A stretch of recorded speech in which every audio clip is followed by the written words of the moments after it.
Dalam sebulan terakhir, harga cabai kecil di pasaran terus merangkak naik hingga menembus Rp60.000 per kilogram. Lonjakan harga cabai ini membuat konsumen kelimpungan, terutama yang menggunakan cabai sebagai bahan utama usahanya.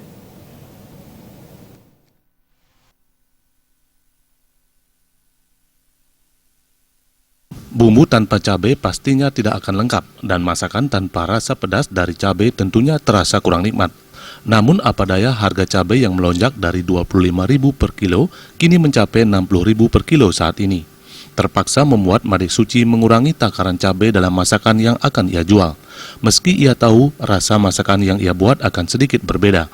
Karena jika harus menaikkan harga daging olahan pastinya tidak mungkin dilakukan. Belum ada sebulan, ini naiknya kan baru 2 mingguan. 2 mingguan? Ya. Berapa tuh Bu naiknya jadinya?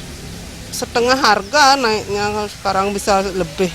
Kalau dulu kan 20, 25 udah sekilo, sekarang 60. 60. Ya. Antisipasinya dulu berarti terpaksa pakai dikit-dikit gitu ya? Iya, kurangin dulu. Pengaruh Bu? Pengaruh sih, berkurang jadinya penghasilan kan harusnya dapat 50.000, sekarang dapat 20. Iya, semua pada naik bawang. Madik Suci menambahkan tidak saja cabai yang membuat ia kelimpungan. Harga sejumlah bumbu, salah satunya bawang merah yang dulunya Rp35.000 per kilo, kini mencapai Rp40 hingga Rp45.000 per kilo. Ia berharap harga bumbu khususnya cabai dan bawang cepat stabil sehingga ia bisa kembali berusaha dengan tenang. Jenny Ariantini, Bali.